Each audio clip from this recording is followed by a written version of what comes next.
All right, we're back for our all new show, Damaged Blue. Before you asked me if I turned into a lesbian over this last week, no, I just lost all the facial hair on my face. I went to Miami after speaking on at a conference in Atlanta, and the barber accidentally cut my mustache, and then I just told him to cut it all off, and then I looked up in the mirror, and he went from he to she. I don't know. You do look like a very dapper, DC Dominican stud, so the lesbians would like it. I mean, I'm not mad at you. Well, it would make a lot of women happy because they're all trying to sleep with me. Listen, Oh, I definitely feel more youthful with no hair on my face, but I'm definitely going back to the beard because poppy vibes is definitely in this summer.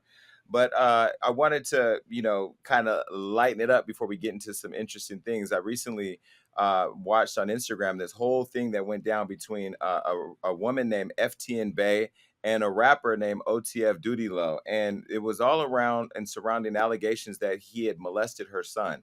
And if you missed this and didn't see on social media, we're going to go ahead and recap a little bit for you so you can get right into it. We're going to catch up with what's going on now. And I sat down and talked to him exclusively. So, Damage Blue, are you both aware of this case? Have you seen everything on Instagram? Man, I seen this all over social media in real time. It was really, I mean, as a father, it was heart wrenching because it was like, I hope this isn't the truth. And the story that was being painted was so horrific as far as the details of what happened with this young child and what he told his mother and the person they were accusing. It was very, for me, it was eye opening because I'm always a person that gets really weird about who's around my son or who will be around my nieces, nephews.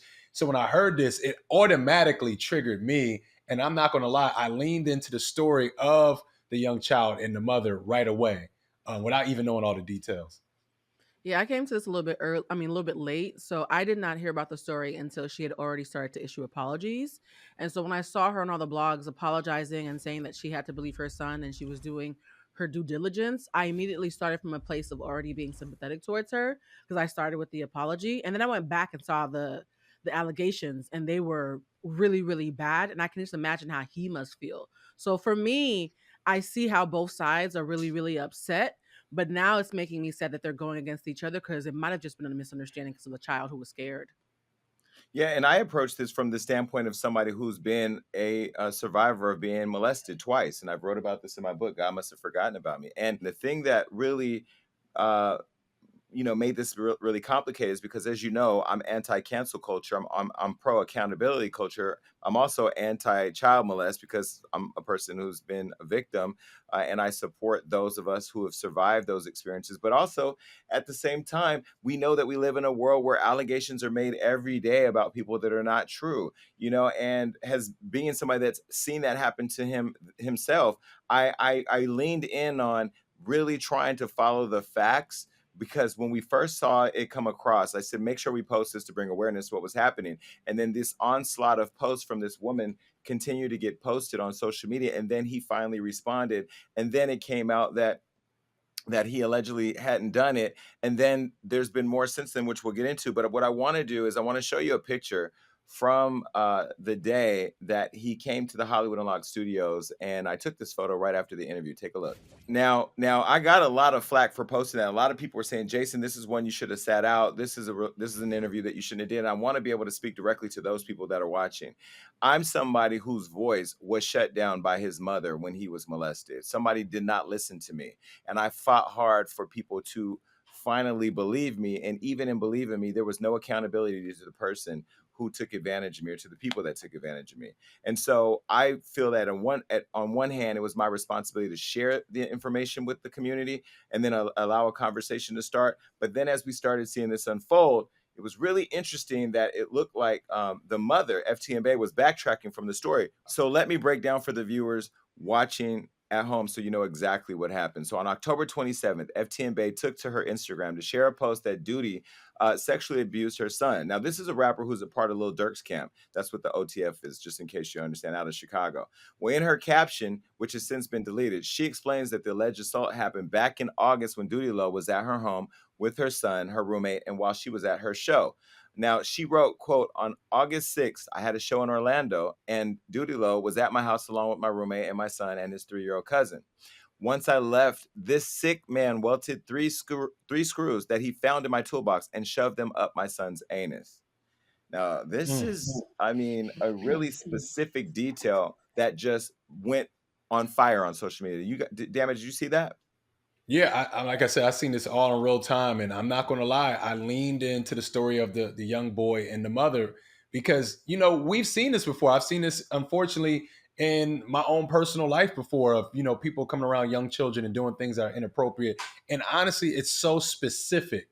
So to me, which is unfortunate, I didn't look for if this is true or not. I really kind of just leaned into the story where I feel like a lot of people on social media did. A lot of people ran to her defense. Now, the kid also said that he had soiled his pants, and it required his mother to put him back in Pampers, and that it had been so traumatic that this really caused some behaviors that she hadn't seen. Blue, you were going to say something? Yeah, I'm a little bit torn because when I was younger, I was molested by somebody in my family, and I instinctively knew that nobody was going to believe me. And there were a lot of people that I knew that I grew up with who were also molested, and we all knew that we weren't going to be believed. And so we kind of leaned on each other. And so I know what it's like to be a child who's been silenced effectively, right? And so when a child comes forward and tells a story like this, as a Mhm. parent, you do have to believe your child and do your due diligence. And so I guess my confusion is, if it was later proven, and maybe this is something that you guys covered in the interview with him, if it was later proven that the child had been lying because he was scared and making up tall tales, which factually happens a very small percentage of the time, but does happen, why is there anger towards the mother for doing her due diligence? Because the alternative of doing nothing to me would have been much worse. And so that's where I'm confused about any backlash towards her, because whether he was telling the truth or not, you have to first check as a parent. Am I missing Well, something? there was audio recordings of her conversation with her son that she uploaded. Take a listen. Why are you about to cry? No, no. Baby, tell me what you have to tell me. I'm not about to cry. You what? I'm not about to cry. You look like it. So please tell me what's going on with you. When they, Hmm? when they, No, okay, okay. when they been putting the juice in my mouth. Huh? Shh, huh? It's okay, it's okay. It's okay, come on. It's okay, it's okay. It's okay, it's okay. It's okay, baby. It's okay. What happened? When they been putting the juice in my mouth. What about it? Huh? But when Wait, what? when I was itching, it hurted. It hurted? Yeah, when I was itching. Okay. So. Sorry. Does it hurt now still? No. Why didn't you tell me, baby?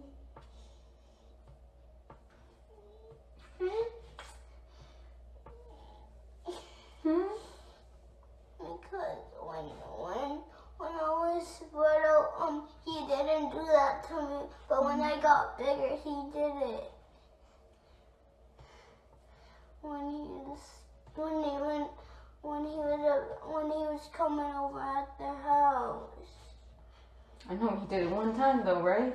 Yes. So that was taken on October 27th. So now a few hours after that post went up, Doodie Lo then went to his Instagram to take his own voice back and said that it didn't happen. He denied all of them and that her statements were defamatory. So he then uploaded a video that he said was proof that FTN Bay has been manipulating evidence in order to defame his character. Now, this video shows a clip of FTN Bay's son recounting his experience and blaming it on a person named Alex, who revealed in subsequent screenshots of the text message to be this boy's 3-year-old cousin. Take a look.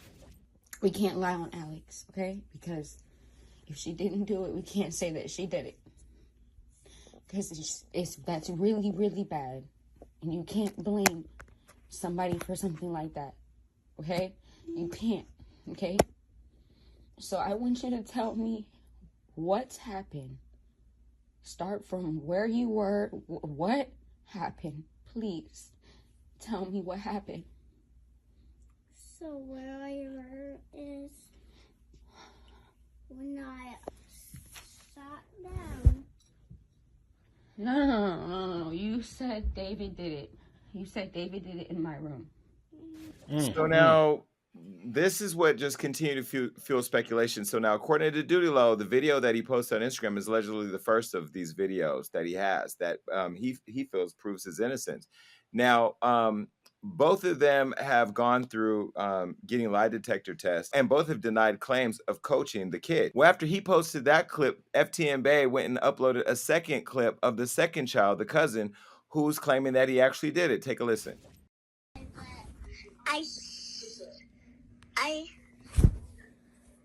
They did something.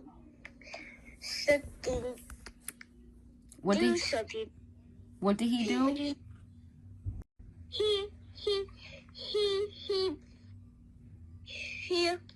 I saw Wesley run around, and then David was chasing him. He was all right. After you saw him chasing Wesley, did you see him do anything else to Wesley?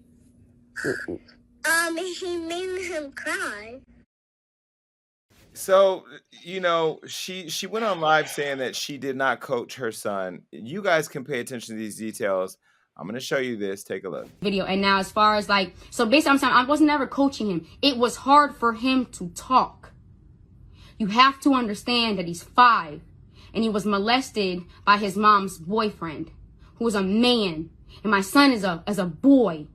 My son is well aware of his feelings, was well aware that he was violated. So it was hard for him to talk. I had to help him talk. I am not coaching him. I never once said, you need to say it, or you said it was him, right? I said, no. You said it was David. Keep going. Keep going. We're not going to go back. We're not going to go backwards. Keep going. Tell me what happened. Let me help you. That video is very long. And only parts of the video is being shown. I uploaded the video of me with the crying because it's just like, I don't understand how anybody could sit here and think that I would go all this extra mile and I'd be crying. Yeah, so there's that. Yeah, I know that things like these are very emotional, and especially when it comes to children and wanting to keep our children safe. But as someone who has been extensively taught how to navigate around grooming and the subtleties of grooming, she ironically did an excellent job not coaching him. And I think because the emotions are so high, people might have a little bit of confirmation bias. But all I saw in that video was a mother who held space for a very frightened child to share a narrative. She didn't have any big reactions because children actually shut down when you have really big reactions. She kept her voice low. Whenever he would say something or stumble, she would remind him of what he said. She never initiated any incidents that he didn't say first. So she really did an excellent job of not coaching this child. It sounds to me like he was scared, and maybe his cousin or whoever else was scared, and they were just making up lies and couldn't keep track of them. I know adults who can't keep track of their lies, but nowhere in this did I hear a malicious mother grooming or coaching, and I was waiting for that. So that video actually made me side with her even more, and I think because Doodie is probably upset about being falsely accused, he can't see it clearly that way. But she didn't coach him at all. I was listening for it. She didn't. Well, I mean, the challenge here is that we didn't see it, right? We saw a clip, an audio. We didn't see the people. We didn't see what led up to it. We don't know what happened before that audio clip was taken.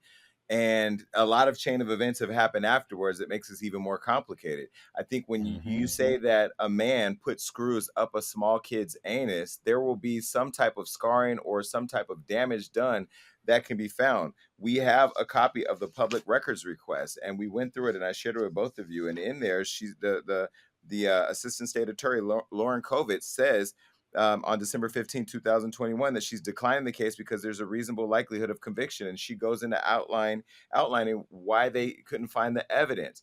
And so, you know, I want to be with you, Blue. I want to believe nobody would coach a kid to say something like this. But we've also seen in the world that we live in today that there are sick people out there. I'm not saying that this woman is sick because I've never met her, but there are sick people out there that do sick things or make sick claims. And so now we're kind of looking at this thing without a full bird's eye view of it. And I don't know. I'm not fully convinced. I want to speak more to those court documents too, because in those documents, the child himself said he's left home often and he makes food on his own. He's not even 6 years old. And unfortunately, being a father myself, what I think this is a cry for attention. My son has never went to a drastic measure like this, but my son has definitely made up lies when he was just wanting simple attention. You know, we're all working. Even when this event happened, she said she was in another state at a show and he was left with a roommate and Doodie Low. That it sounds like this could be a cry for attention. Now, I don't know, as we're all speculating here, but it sounds like a cry for attention. And I feel like the mother and Doodie Low themselves can possibly both be victims of this young boy's story of him just simply wanting attention. And he's not understanding the magnitude of this because he's not on social media. He's a 5-year-old. And I feel He's like also that's what's happening here. I agree. I two truths can be on it, can be this can coexist. And one of the things that we have to be really, really careful about is using terms like defamation, legally speaking. Defamation has to have malicious intent. And so Doodie Low can't take a lie detector test in which by the way, lie detector tests are not even permissible in a lot of courts because there are very hard but possible ways to deceive a lie detector test, right? But if he's expecting us to exonerate him on a lie detector test saying that he didn't do it, then he can then not in the next breath tell us to ignore a lie detector tests that prove that she didn't have malicious intent. So you have to live and die by that same sword. That same sword that exonerating you is also exonerating her. And that's the part where we have to admit that sometimes horrible things happen and there's no one to blame. And it's a child, so we can't blame a child. His frontal lobe hasn't even congealed yet. And to be perfectly honest, Damage, reading those court documents, I was a latchkey kid. My own mother left me to like cook my own food when I was like 5 or 6 because she was working as a cleaning lady trying to make money to pay rent when we first moved to America. And if I had lied to her, she would have believed me and had to have taken a lie detector test to know I was lying. And so there's a difference between being a mother who's overwhelmed and having a child who's having a cry for help versus being a malicious person who is trying to intentionally bring a man down. And defamation needs malicious intent. And that lie detector test said she didn't have it. So he doesn't I have a think case, in my opinion. there's a couple things. There's a couple things. One, a lie detector test is not admissible in legal court when it comes to dealing with a conviction or potential conviction, but it is you can put it into, I believe, a civil court. So there's civil and Yes. criminal court proceedings that we're talking about, which are different. My mother left me home at 6 years old, and I remember cooking on the stove, and I also remember my sister burning her hand on the stove when we were by ourselves. And also, when I was molested, I was with a babysitter. So two things can be true. But in this case, this kid was cooking macaroni and cheese on a hot stove at 5 years old or whatever age. And there's a certain level of neglect here that leads me to believe that there's more to think about and consider here. If you're a woman who's leaving your kid home with a man that you just met, because it doesn't even sound like they were together for a long time. And he talks about this in the interview. How do you leave your son home with a stranger? I mean, where's the shared responsibility if something in fact did happen? Because ultimately, this is why I always say about having a kid. I can't have a kid because I'm going to constantly be in a state of worry about where my kid is at. Now, I want to show you this interview that took place, and then I want to get into that because more has transpired after that. So I sat down with him, and in this interview, it was very interesting. He had a lot and a little bit to say, but I'll let you decide. Take a look. All right, welcome OTF Doodie Low to the show. Now, do I have to call you OTF Doodie Low, or do I, because like OG, I don't call OT Genesis OT, I just call it you can call me Doodie Low. Okay, Doodie Low. All right. So, of course, you know, we've been following you on social media for the last couple months about, you know, some stuff we're going to get into today. But I reached out to you recently because I feel like there's such a broader conversation that's not happening about the whole Me Too movement, the cancel culture movement that's happening that I think is cancerous to our community, where I feel like the public opinion not only brings charges, but convicts our people in the culture before they even have an opportunity to defend themselves. I think you've been a victim of that recently, but I wanted to meet you and get to know you, so I appreciate you coming all the way to LA. Yeah, for sure. I appreciate you having me on your show. Of course. All right, so you're in Atlanta now. Yeah, I live in Atlanta. Okay, why Atlanta? Now, I'm not the biggest fan of Atlanta. I know y'all love the strip clubs and all that, but what is it about Atlanta that's now like the new mecca for hip hop? It's just like the music. It's like the studios, the vibe, everything is like, it's a vibe with like making music. Okay, so you're originally from Chicago? I'm from Kankakee, Illinois. It's like 30 minutes from Chicago. Yeah, I minutes. see Kankakee on the paperwork, but I didn't know how to pronounce it. Kankakee. Okay, so tell me about that. So you grew up there. How many siblings? Tell me about your life growing up. I got like 5 brothers, 6 brothers, and 1 sister. 5 brothers, 1 sister. Grew up, you know, pretty hard, you know, single mom. Grew up in poverty and made it out. So was rap something you always wanted to do, or did you grow up and want to be other things? Because believe it or not, as much as I spill the tea, I wanted to be a cop. I know that probably, I know. What's Listen, the I'm hell? not the people. I don't call, well, I can't call them because I'm not in the streets. But, you know, I was a kid that just wanted to help the community. But, like, I didn't think I would end up in entertainment. What were your thoughts on what you wanted to do? I ain't gonna lie, this always been a dream of mine, and I always knew it was gonna happen. So did you grow up knowing Dirk? Because I know you're a part of his squad. How did that relationship come about? Yeah, me and Dirk, we not grew up with each other, but I met Dirk in 2013, mutual friends, you know, and we just been locked in ever since. So now a lot of people love Dirk and his movement in Chicago and around the world. And, you know, we at Hollywood Unlocked post all the conversations online, one of which has been a lot of public disrespect by 6ix9ine. So when you see him come at Dirk, or when you see him mock the deaths of other rappers from Chicago and around the country, what do you think of that? I don't speak on no person like that, man. He get no comment from me. But I know Dirk has been in the news a lot. Not really, he doesn't really respond to it. Is it that you guys just don't acknowledge it? We don't respond to that. We don't respond to nonsense. What about Lil Reese? How's he doing? He doing good. He's a part of your group, your squad too? Yeah, that's folks. Okay. You're a man of many words. Are you very careful with what you say? For sure. Look, there's no trap here. I don't care what they say about Hollywood Unlocked or me online. Like, there's no trap. All right, so you decided you wanted to rap, and then you started rapping back in 2013, or when did rap start for you? Since I was a kid, but I took it serious when I moved to Atlanta.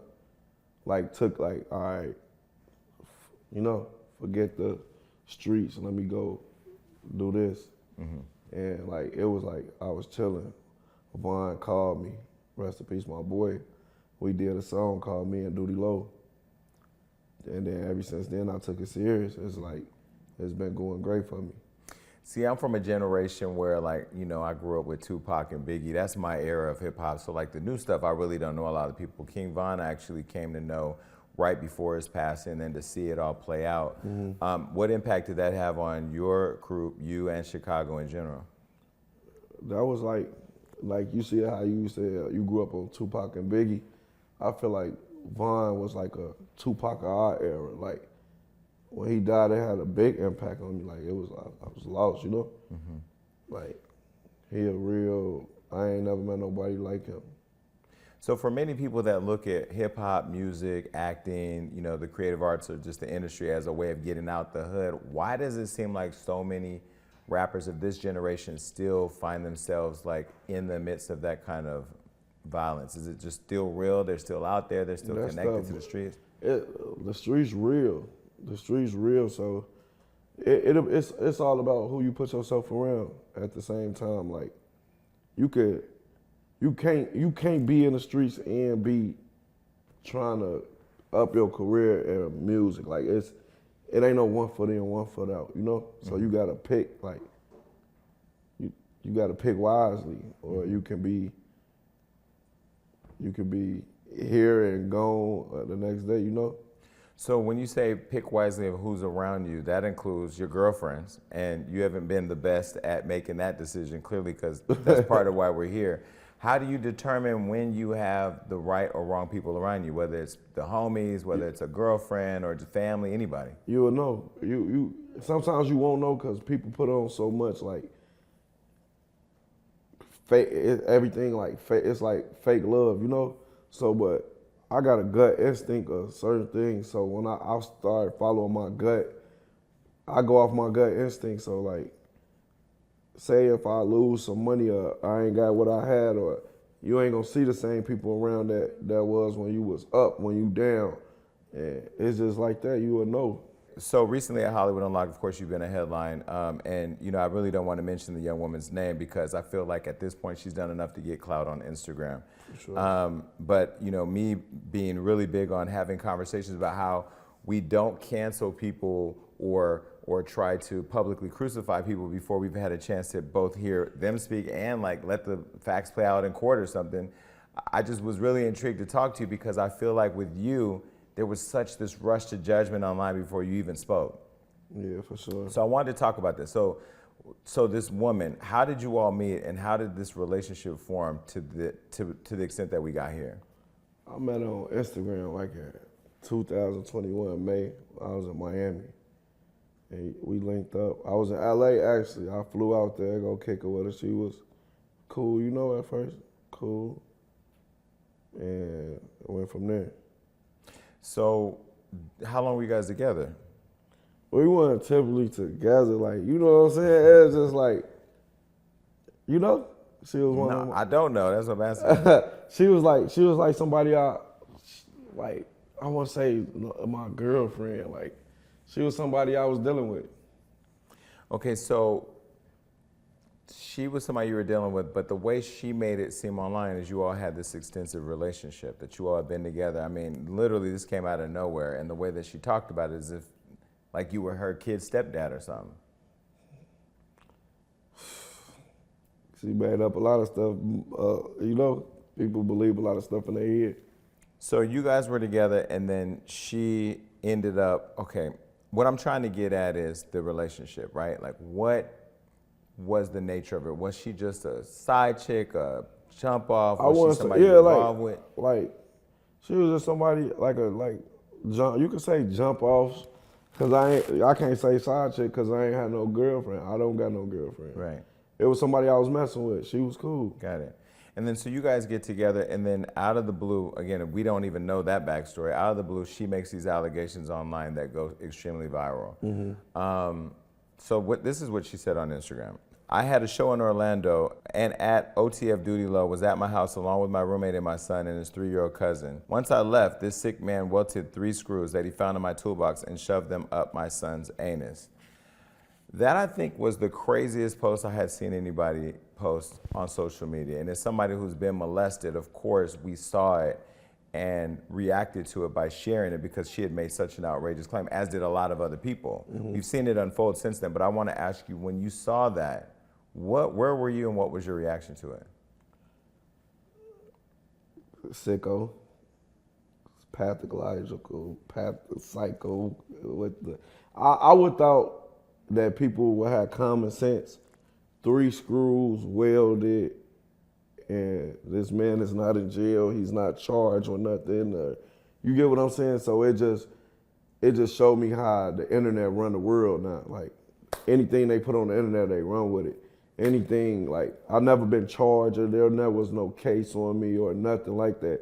You got this girl coercing her son, coaching her son to tell the law enforcement things that's not true. Mm-hmm.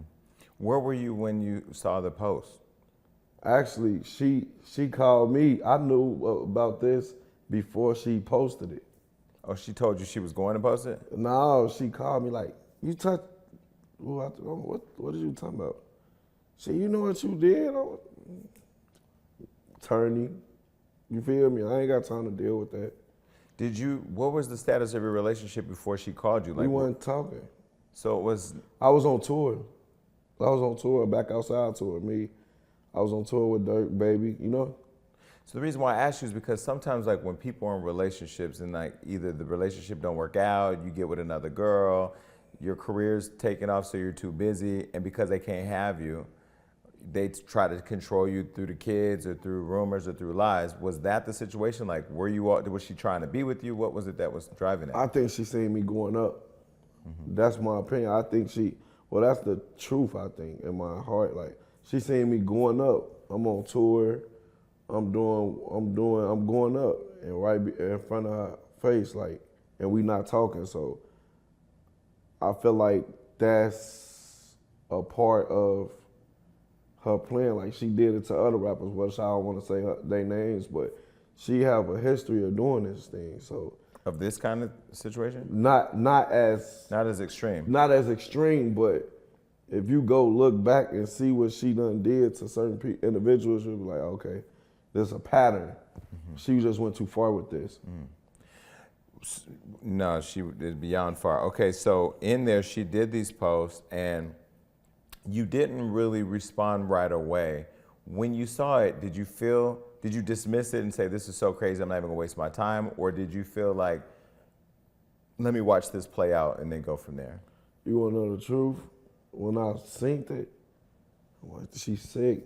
That's all I can say is she's sick. And something like that with millions of people trolling you and calling you things that you're not, pedophiles, and like my DM was chomos. I'm like, what the fuck is a chomo? I Googled it. It's like a fucking Child molester. child molester. And I'm like, this is not me. You feel me? I got 4 daughters, 4 beautiful daughters. You feel me? That love me dearly.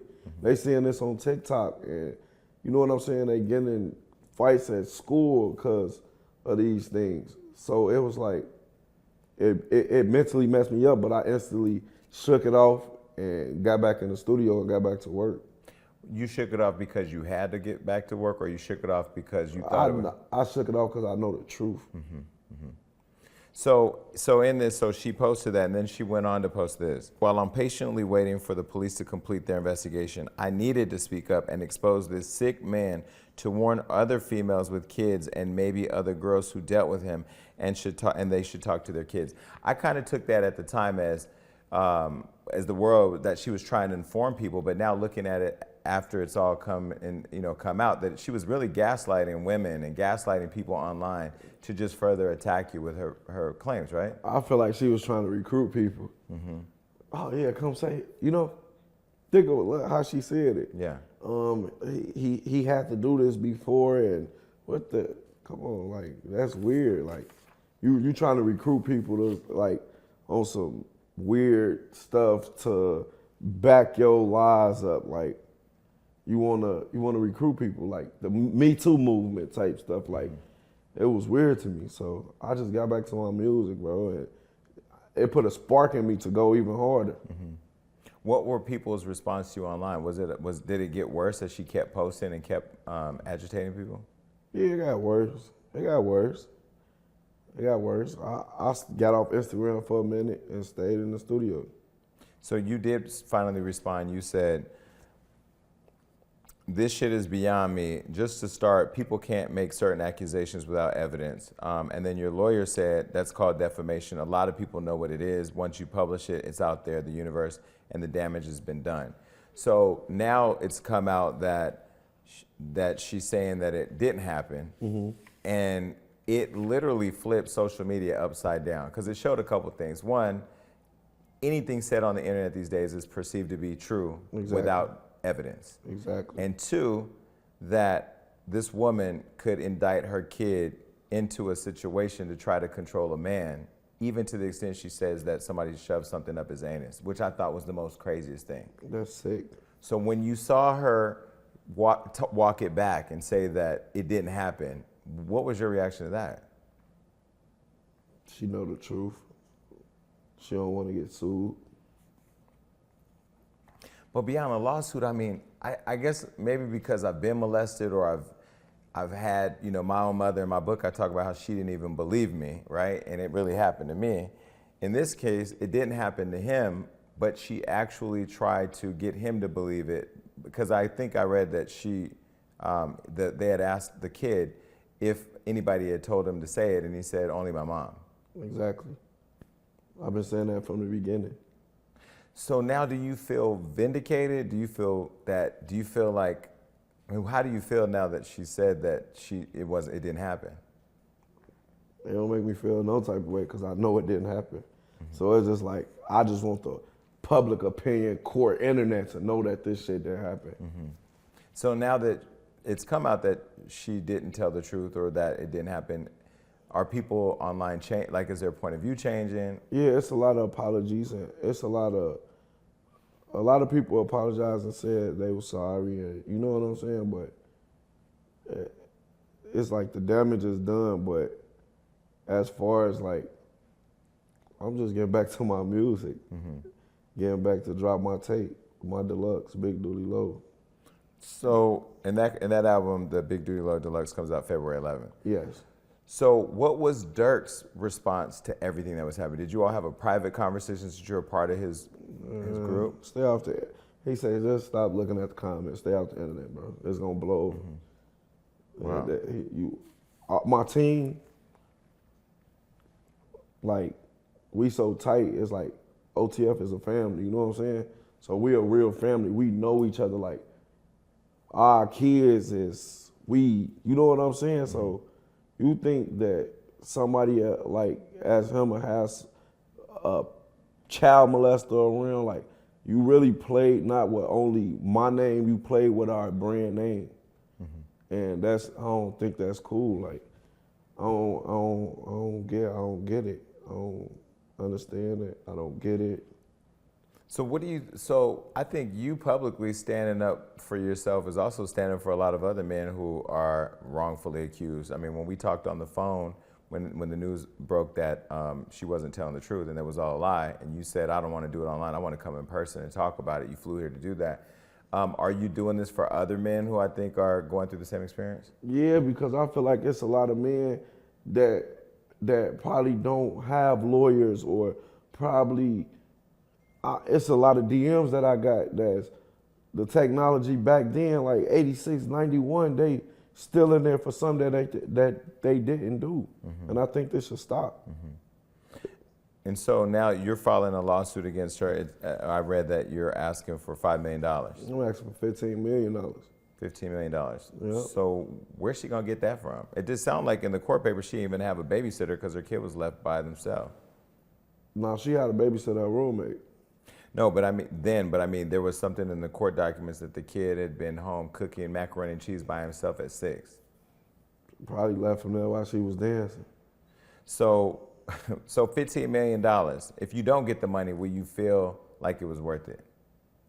What you mean by that? Meaning, because I'm assuming she don't have $15 million. You'll have to get it for go back stripping or something, like, you know what I'm saying? So do you think that the law should change, or do you think there should be some protections for people? For sure, bro. For sure. Like right now, say if I say something that's untrue about you, and it messes your whole thing you got going on, do you think I should get in trouble for that? No. Oh wait, if you say something wrong, Yeah, that if you I lie intentionally know on is wrong, you absolutely. and I know it's wrong, and I'm doing this to damage you, and you lose money behind this and all that, it should be laws for that. It should. Yeah. And I'm against like all police activity, but child molesters, I believe, should be in jail. Yeah. So that's something I stand firm on. All right, so let's talk about the music. So the Big Doodie Low Deluxe album, February 11th. So who's on the album? What do we have to look forward to? Shit, a lot of big things. I got on the album, my first is Money Bag. I got Money Bag Yo, Big 30. I got Tussie. I got Dirk on there. I got a lot of, I ain't gonna give them all you right now. You know it's coming February 11th, you know? Well, what I love the most is that you could have just been a rapper who just went about his business, post on social media, told you I was innocent, not said anything. But I think it's important to pull up and let people see see your face and hear from you directly, because this could have been a big impact on your career, financially, what you're building for your children, I mean, your community. It's just, these type of things always stick, but I was glad to see once you posted what actually, didn't happen, that it actually made people, their whole opinion turn around. Exactly. So do you think she should go to jail? Man, anybody like that, you make the decision. Yeah, she should go to jail, of course. But see, I ain't in the street, so I can say it, I guess. Yeah, that's how you answer it. Yeah. But like, what if I would have went to jail for something that I didn't do? Mm-hmm. And how many men like you have gone to jail for being accused of rape or things that they did not do? Exactly. It really makes you think about the whole system and how it all worked. Because this is clearly an example where you were convicted online before you even spoke. Like, you didn't even say nothing. I saw how many posts were being posted about you. I was shadow banned. I couldn't go live. I couldn't speak. What can I say? Mm-hmm. People can't even find me. They talking about he hid his page. And I'm in the studio working on music. I ain't fucking hide my page. What am I hide my page for? Right. Okay. Well, look, we'll definitely put up all the information on the album and the lawsuit that's coming. I mean, are you going to see it all the way through? Yes, for sure. Okay. And if she goes to jail, we can post that you sent her to jail, or should we say we sent her to jail? I ain't sent her to jail. She sent herself to jail. That part. I ain't sent her to jail. All right, well, no, well, I appreciate you opening up about it, and I think it's a bigger part of a bigger conversation, because I think there's so many people who are looking at this story and connecting with family members they know are in prison for things they didn't do. Exactly. My DM full of it. Can you please? Can you please? Can you please? Like, I want to shout out to my attorneys, Eric Mitchell and Keon Hardiman. I want to shout them out because they played, like, besides attorney, they was like mentoring me. Like, everybody knew this was a lie. This is a far-fetched, just like a fairy tale would. Well, it's real because it's here. This is the most notes I've had for any interview I've ever had. Exactly. But I love this one right here, which is from the Assistant State Attorney Lauren Kovitz, who basically said she's declining this case because there's no evidence. And they actually go into detail about how much they examined the whole case and there was nothing there. Exactly. Well, I'm glad that you fought for your innocence, and I'm glad that we could share with the world. So we'll keep posting on Hollywood Unlocked, and if anything else comes to bear, send it to us. All right, for sure. I appreciate you for having me. Of course. Big Doodie Low coming February 11th. Go get that. Cop that. Peace. So, yeah, there was a lot said and not a lot said. You know, one thing I will say, he didn't want to say her name during the interview because he didn't want to give her any more clout. And he also asked that we not interview her, which I find very interesting because we've never had a request from somebody to not interview somebody else. Now, I could understand from his perspective of not wanting to allow her to continue to trash his name. And in all honesty, I called him, or I reached out to him via DM when the audio recordings went live.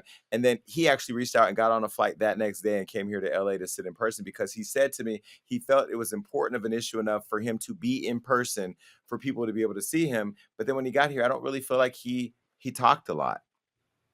Yeah, I mean, I have a few things to say. One, I see some mutual cattiness. Him was very, very low key, very discreet, but there's something that's going on between them. I do believe maybe they weren't in a serious relationship, but then why would you be over her house when the roommate and the child is there if this relationship didn't get to a certain kind of level? That doesn't really make any sense to me.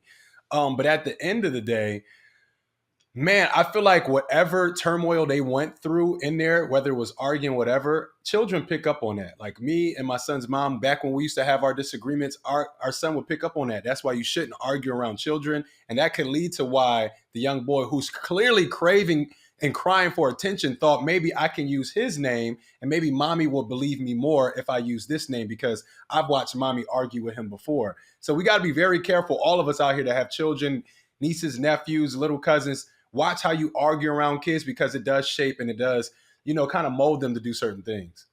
Yeah, I love the interview in the sense that, Jason, I could tell that you were trying to get as much information out of him as possible, but he's very low key, and street dudes don't really like to talk about stuff like that in detail because they have a lot of discernment. I will say this though, everybody on this show, we all three of us, me, you, and Damage, we all know how it feels to be falsely accused of something and how horrible it feels and how enraging it is when your name is being used in a way that you know for a fact that you don't deserve. So despite what I said earlier, that I'm still thinking about the law in that sense. I do understand why he'd be upset that something so nasty and egregious would be attached to his name when he knew that he didn't do it, right? And I understand that perspective, and I don't actually even fault him for being upset with her, even though I still do believe that sometimes horrible things happen, even though nobody's legally at fault. I do think, though, that watching that interview made me realize, to Damage's point, that there's two problems here that are being conflated. It's a couple that has their own adult issues that are just catty with each other, probably outside of this incident, and a child who was scared and made up a lie that caused the big mess. And I want to make sure that when he is going after her, that he's being honest with himself. Are you mad about the fact that her child lied? Or is this a way for you to let go of other displaced anger that you had about your relationship completely outside of the case? So I feel kind of torn watching the interview because I can tell that he's upset with her about their own stuff and he's mad about being falsely accused. But at the end of the day, if the child lied and the person took culpability and said, hey, we made a mistake, this didn't happen, be very honest with yourself about why you're taking legal ramifications now that you've been vindicated. Like, why continue this story now that it's been vindicated? But this is the sad part, again, as somebody who survived child molest. We're talking about a kid who's making claims that they're now walking back saying that they may not be true, and a man who's in the hip hop industry, just a black man in general, who's being accused of horrific things, and labeled a pedophile and attacked online, and then goes out, and then after all this, she actually apologized. Take a look. I'm gonna publicly apologize and say that, you know, he finally took a lie detector test. It took a while. It didn't have to take so long. Like, I never was trying to ruin his career or trying to get clout or nothing. I just believed my son. I really believed him. And I just was gonna do whatever I could for my son. Like, I was gonna slide for my son, whatever, however that means. And you know, he dealt with it in his own ways. But finally, we came to an understanding and agreement, and he decided to take the test, and he did it. And it's done. It's over with. He passed his test. My son told the truth, and that's it. There's more that happened, okay? And this is the crazy part. He went and created a song called FTN, Fuck the Net.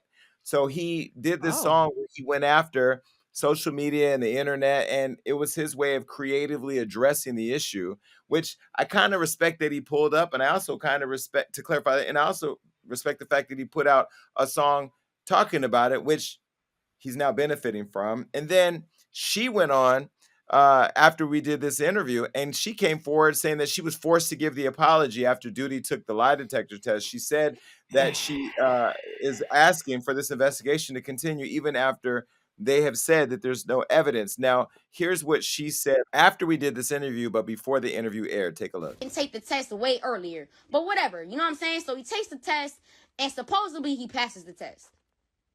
So I talked to the nigga that did my lie detector test, and he said he passed. I'm like, okay. Well, shit, he passed the fucking test. So now what? So I'm like, I'm going to hear him out. I'm going to listen to what he got to say. Because I said I would do that if he passed the test.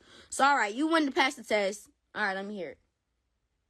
He being all nice to me. Oh, I miss you.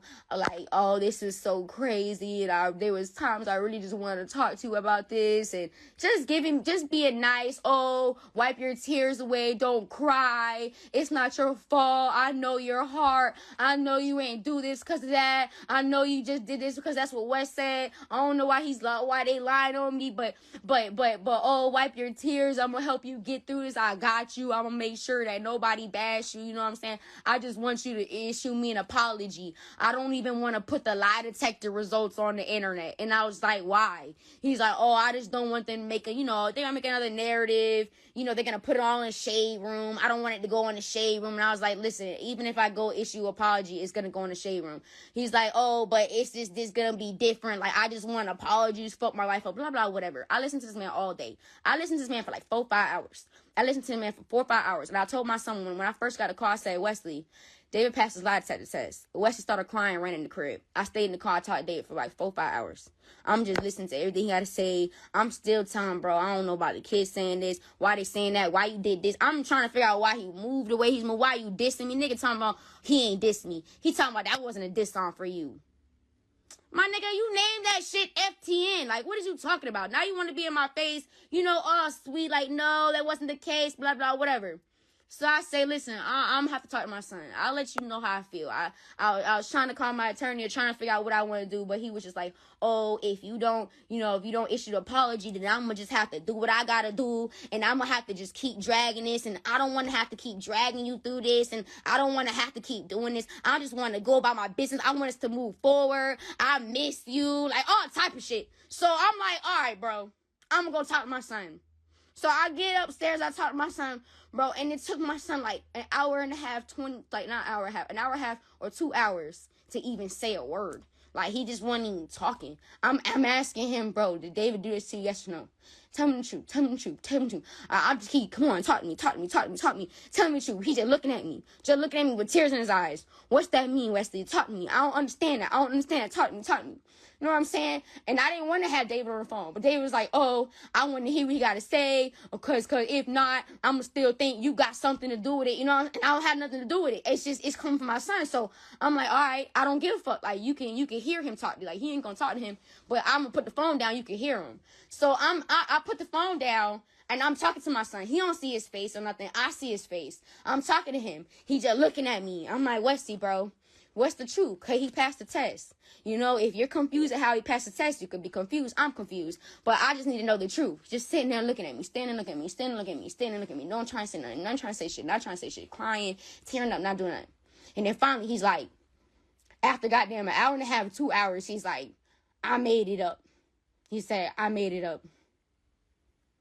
I'm like, bro, you didn't make that up. Like, you know, I know David's recording, so I'm not even trying to be like, oh no, Wesley, I know you're lying. You know, because I know my son, but I couldn't do that because then I'd be coaching him. So I had to just let him talk. So I'm just looking at him like, come on, my nigga, like, you saw the nightmares is fake. Talking about, yeah, like, I'm looking at him like, come on, like I see you having nightmares, like I know why he's saying that. I know why he's lying. He's doing that because David's on the phone. He's doing that because he's confused and he don't know how David passed the lie detector test. Because in my son's head, he believed what he's saying because he's telling it to me, and I believe him.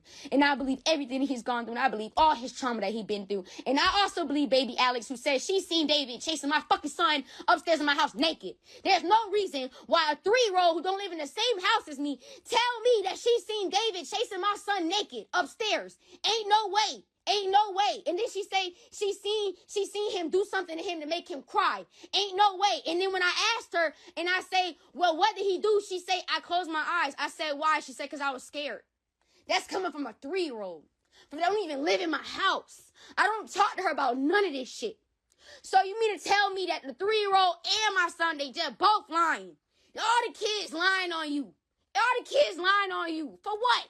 The fuck they lying on you for? For what? I don't get it. I don't get it. I'm not lying. It's clear as day. He know I'm not lying. He know this ain't coming from me. He know this ain't no, oh, she crazy.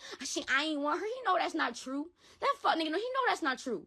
He know that's not true. Why he apologized to me so sweetly? Like, how his tone just, how you go from dissing me 3 times in music to then say, oh, I accept her apology. I'm not finna bash her. Nigga, you been bashing me. You been bashing me this whole time. Now you don't want to bash me because I just did what you wanted. He backed me in the corner and my son lied to me. And my son lied to me while he's recording. So now he got a recording of my son saying he made it up. I know that's not true.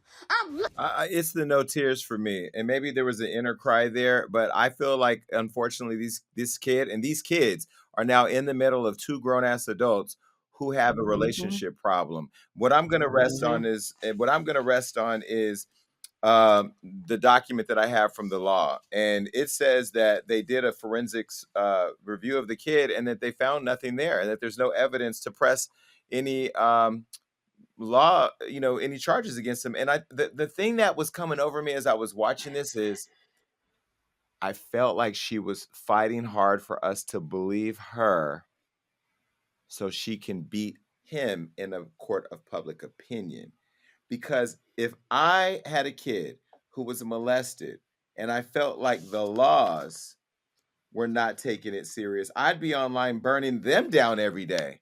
Are you crazy? I would organize a march in front of the hospital, in front of the police department. I would be frantically begging for somebody to hold them accountable to get the proof so I could hold him accountable. The other part is you can't really blame a person for how they grieve or how they get frustrated. So I'm just sitting here very confused at all of this and why it's continuing to go on. What I know for a fact is there was a claim by a kid whose mother left him alone repeatedly, cooking food on the stove at less than 6 years old, that a man that she was dating, who she left him home with alone, put screws up his anus. I know that the man then said it didn't happen. I know that the law said that there's no proof and no charges. I know that he did an interview and said he didn't do it, and she went on and said she was forced to tell a lie. The sum of all of that is this is a hot ass mess, and that kid needs to get help. And I think that CPS needs to step in and talk to this kid and ask questions, because ultimately this kid was probably in the other room listening to this mother make this video for social media. I see a woman who clearly needs support. She needs a lot of support. She's in a lot of pain. And here's one of the things that I always have to check myself on. I come from a different time, even though I'm not 100 years old. I have friends who are in their mid 20s, and the way that they think, their logic is a little bit different, and we have to be honest that we have a lot of children raising children who never had examples of how to properly raise kids. And so sometimes we see things from a logical standpoint based on what we know is possible, and these kids are just swinging for the rafters and making things up as they go. I think she needs help. I don't know what her family looks like. I don't know what her support system looks like, but whether this child was molested or not, whether she gets sued for defamation or not, she needs support, and she and that child both need help. I think everybody in the situation is in pain. I also think the ego is a powerful drug. And when you see yourself being dragged on social media, even if you have pure intentions at the beginning, you find yourself pandering for social media. It's one of the reasons why I'm very weary about reading comments, even when we do the show. Even if you have a pure point, once you read comments, you find yourself being reactive to those comments, even if you were being previously honest. So I think she needs to spend less time on the internet and more time talking to social services and getting the help that she clearly needs. I agree. I agree with you. Yeah. That Well, gave me a headache, bruh. It really did. listen, not to laugh, but you have to laugh to keep yourself from crying. It's a really sad situation. You said something, Blue or Damage. One of you said that, he's a street dude. So him even talking isn't something I didn't get that he didn't want to talk because he didn't have nothing to say. He's just not used to talking. That's just a code that they live by. And, I don't live by that code. I talk for a living. I just pray for that kid. I really do pray that the kid is getting the help that the kid needs to process what did or even didn't happen, because they are caught in the middle of this crazy story. I also say that there are a lot of us, men, in particular men of color, who have been victims of sex assault or sex abuse. And I would say not even victims, survivors, because if you got through it, you survived it, but you're not going to survive the trauma that's caused by those experiences. And so I hope that you seek the help that you need in order to process that experience, because you're valuable. And in this situation, I really want to say that this kid has been treated as less than valuable just by the context of how we're referencing this kid's trauma or not. It's too much for me, but I hope that people are watching this go down and having questions with their own conversations with their own children, because you never know what your child is going through, especially if you're leaving him home by himself at 5 years old to make macaroni and cheese. We're out. Peace. All right, look, that was a great show, and make sure you keep coming back, because we got all types of amazing interviews and topics that are going to make you go crazy. That's right. That means like, subscribe, do everything you need to do to make sure you stay up to date with what we got going on. And ladies, stay tuned in, because I have your back. And listen, make sure that you're commenting below, because even though I say I don't read it on the show, that's all I do when it's over. Peace.